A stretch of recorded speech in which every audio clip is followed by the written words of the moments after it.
രാവിലെ തന്നെ കുഞ്ഞുണ്ടെ ബാക്ക്ഗ്രൗണ്ട് ഇരുത്തി അക്ഷയ കണ്ടുകൊണ്ട് അല്ല പിന്നെ സ്കൂൾക്ക് മുമ്പ് വെറുതെ ഇരിക്കും. അങ്ങനെ അക്ഷയ ഇറങ്ങി മുടിയൊക്കെ ഓടിയിട്ട് നേരെ വീട്ടിലേക്ക് എത്തിയപ്പോ സാധനം മറവേര് മെയിൻ ആണല്ലോ. അതെടുത്തിട്ട് നേരെ നമ്മള് വീട്ടിലോട്ട് കൊണ്ടുപോയിട്ട് വെച്ചിട്ട് നേരെ അടുത്ത പരിപാടിയിലോട്ട് നമ്മൾ കുറെ നാളായിട്ട് ഒരു ഗപ്പിന് വാങ്ങുന്നുണ്ട്. അങ്ങനെ എന്തായാലും നേരെ ആനും കുഞ്ഞുടി നേരെ ഷോപ്പിലോട്ട് എത്തി. കണ്ടുപോലത്തേക്ക് ടാങ്കും കാര്യങ്ങളൊന്നും ഇല്ല. അതുകൊണ്ട് ഒരു അക്വറിയം വാങ്ങി അഡ്ജസ്റ്റ് ചെയ്യാൻ. അങ്ങനെ നമ്മൾ ലീക്കും കാര്യങ്ങളൊന്നും ഇല്ല ഉറപ്പെടുത്തിയപ്പോ നമ്മള് ഗപ്പിന് വാങ്ങി നേരെ പോയി കൊണ്ടിരിക്കും. ഗപ്പിന് എന്തായാലും നേരെ നമുക്ക് വീട്ടിലെത്തിയിട്ടാണ് ഐസ് അവിടെ നിന്ന് എടുക്കാൻ പറ്റും. നേരെ വീട്ടിലോട്ട് എത്തിയപ്പോ നമ്മൾ അക്വറിയം സെറ്റ് ചെയ്യാൻ വേണ്ടി നേരെ ബാക്കിലോട്ട് വീട്ടിലോട്ട് എത്തിയപ്പോ മാറി പിന്നെ ഗപ്പി പിരാൻ തുടങ്ങി. മദർജിക്കാണ് വ്ലോഗിൽ വരാൻ നല്ല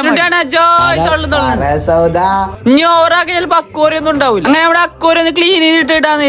ഇതാണ് നമ്മുടെ ന്യൂ അഡ്മിഷൻ. ബിഗ് ഗിയറിന്റെ എന്തായാലും പേരെന്തായാലും ഞാൻ മറന്നു. എന്തായാലും ഗപ്പി നേരെ കാണാൻ വേണ്ടിട്ട് നമ്മൾ പുറത്ത് വന്നിട്ട് നേരെ ഇടാന്ന്. പരിപ്പും കാര്യങ്ങളൊന്നും ഇല്ലാത്തതുകൊണ്ട് നമ്മൾ കൈയും കൊണ്ട് ഇടാന്ന് കരുതി. ആരും കൈ കൊണ്ടൊന്നും ഇടരുത്. ഇങ്ങനെ പിടിച്ചിട്ട് ഡെഡ് എന്നെ പറയാം. നമ്മളൊരു പേര് ഗപ്പീസ് വാങ്ങിയിട്ട് നേരെ നമ്മൾ അക്വറിയത്തിലുണ്ട് ഇട്ടു. ഇനി ബാക്കിയുള്ള അടുത്ത് 1000 പ്രതീക്ഷകളോടെ ബൈ ബൈ.